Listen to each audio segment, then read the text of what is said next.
Okay, everybody, I'm really excited to share some advanced ideas about tracking and about starting to really implement everything that you've been learning so far in the Shabbat Ideal Way Blueprint.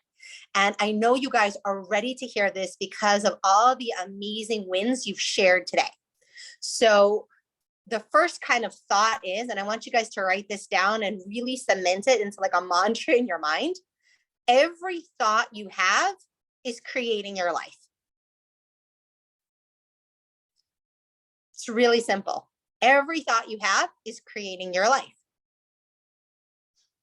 Really simple, but really not easy.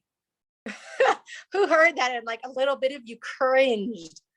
Because Lily, are you telling me that the things I don't like, I'm creating? I'm contributing to the things I don't like in my own life? Like, I cringe when I say that because most of us don't even know what we're thinking most of the time. So when you're tracking, and when we were just, having a conversation about eating out, and I really ate badly. When someone says those words, when you have that thought, even though there's so many wins in an example of what you actually did, think about, ask yourself these two questions. Would I like the reality that this thought is going to bring to my life? Would I want it to be really true, that it was a bad thing that I did, that it's going to bring bad things into my life? Do I want the experience that that thought's going to bring? And I want to just give you guys a little bit of like, take a deep breath, because that's scary, right? That's like scary. Like, oh my gosh, I just thought like 18 negative things personally today about my taxes. Am I bringing a ton of negativity into my life? Here's the really good thing to know. Negative thoughts are like moving through mud. Everything is really slow, okay? They're not like very strong magnets. They bring negative things very slowly. It's like literally a miracle from heaven. But really positive thoughts bring things really quickly. So that means that if the more aware you become of your negative thoughts, every time you hear yourself, you start to become aware. Oh, I'm writing down in my food tracker, I ate off my kid's plate, 6 bites, and I tasted the frosting and I licked the birthday cake. Ugh, I didn't really want it. So when that thought is, ugh, I didn't really want it. Why don't I have self-control? I have no willpower. I'm never going to succeed. That's the reality. One check in, hey, wait, would I want that to be true? I don't want that to be true. Okay, I don't want that to be true. Like, imagine those thoughts are like slow motion going through mud. And you have plenty of time to pause and to be like, I don't like where that's going. I'm really happy I became aware that I hate eating off my kid's plate. I really like that if there's something I want, I can take a little bit on my plate. I really like that. And if I don't want what they're eating, I'm going to figure out what to do. Either I'm going to get a storage box and I'm going to put the leftovers in the fridge, or I'm going to really work on myself that I am not a trash can. I can put the leftovers in the trash. No matter which approach you need to start with, it's okay. And the same thing when we're going out to eat, when we write down everything we ate at a restaurant. Okay, I had a glass of wine and then I made really good decisions, but I also, ate the bread, or, I thought about having dessert, or all of these kind of things. Then we want to say, hey, like, do I want it to be that I was tempted the whole time? Oh, why am I always so tempted?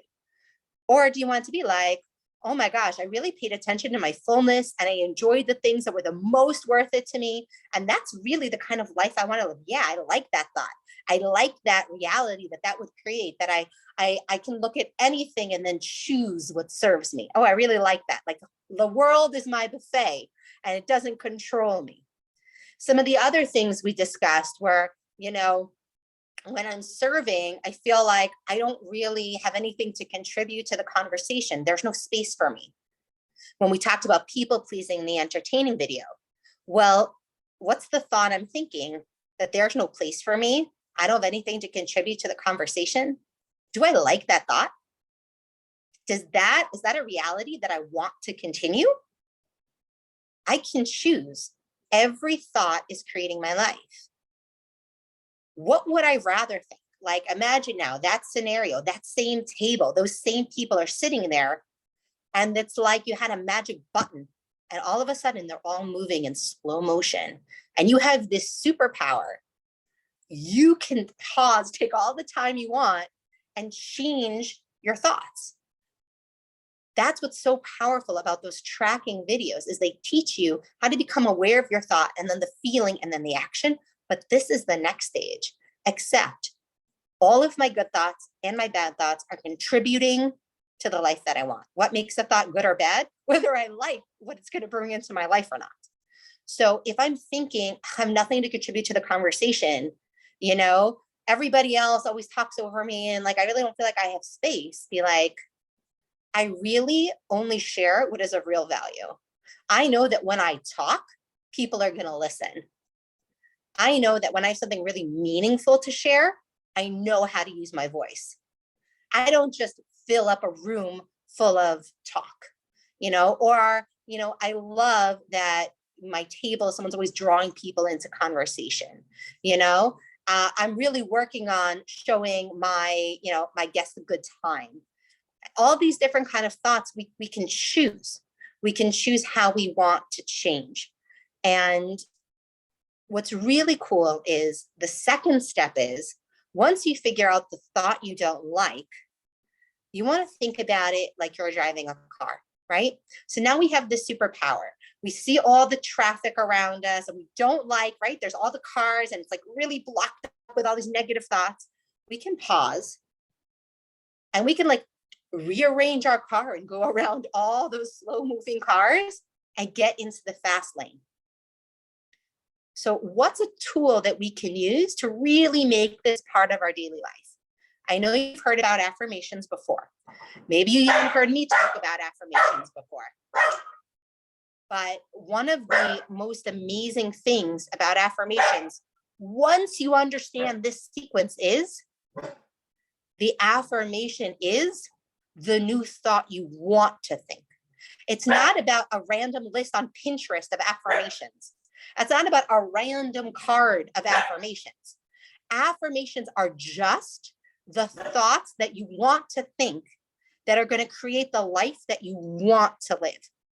It's like planting a seed in the ground, okay?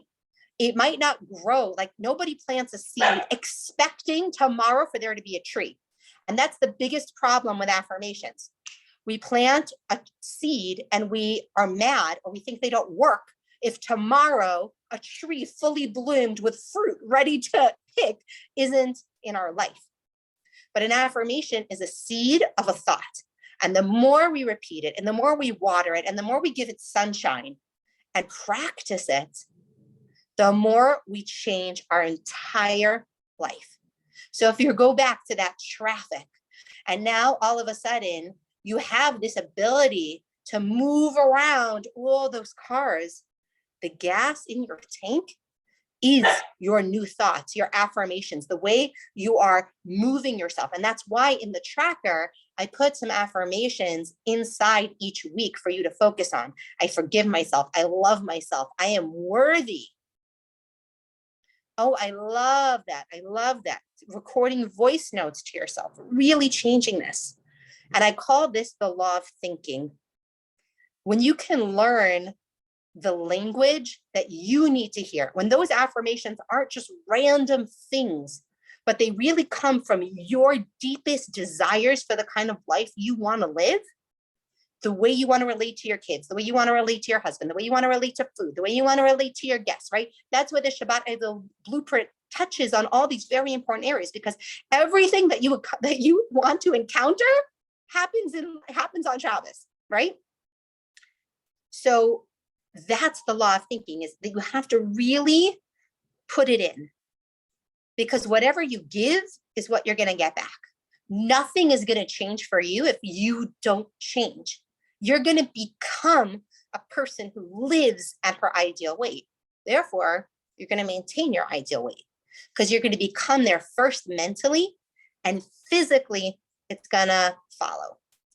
anytime you start to feel like I'm not worthy of this, everything, I'm feeling so negative today, relax. Remember, it's okay if you have a negative day. It's okay if you have negative thoughts. When you're feeling negative, everything is just moving really slowly.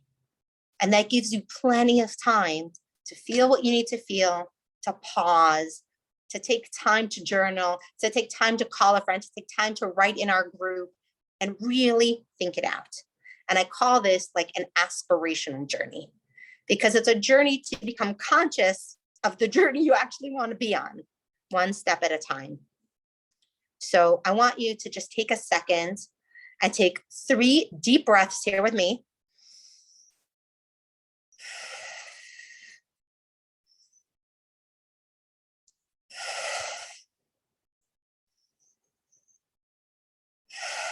And I want you to go back to the 3 core elements of the Shabbat Ideal Weight Blueprint. Clarity, which is what we get from tracking and from starting to become aware. What am I thinking? Confidence, when we decide with our affirmations, not what's great for anybody else, but what do I really need to think to live the life that I want to live? And that's that confidence. This is what I want. And I'm just going to keep planting and planting and planting, because one day this field is going to be ready. You know, you're pregnant with the future self. And once you're pregnant, like, you take care of that baby and you allow God into the picture, and you're going to give birth. You're going to give birth to that version of you, but you know it's a process, and there's pain, and there's things that are hard, and there's things that are beautiful, and there's things that are miraculous. And of course, what's the final part of the Ideal Weight Blueprint? Clarity, confidence, gratitude. The more that you celebrate and you look at your tracker at the end of the day, and you look at your tracker at the end of the week, and you're like, look at all of these amazing good thoughts that I had. Look at all these amazing good decisions I made. Yeah, when I was at that restaurant, I had water first. I also ordered an extra veggie side dish. Look, when I made this healthy meal for the kids and they really enjoyed it. Look, when I got up and washed the dishes, I could have picked at the end of the potato kugel, that crispy part, on the bottom of the pan, while I was sitting there annoyed, like in the other room, but I didn't. I did something that I felt like made me feel better. So at least when all the guests left, like, I was going to be relaxed and have a good afternoon. So we're going to go back, and we're going to pause. I'm going to pause the recording, and we're going to go back into deep talk about this. But thank you so much for everything you guys heard and everything you've put into the Ideal Weight Blueprint so far, because I know every single one of those seeds is going to grow into this amazing tree, and you're going to be able to live off those fruits and really live in your ideal weight for the rest of your life. So I'm so excited to be on this journey with you.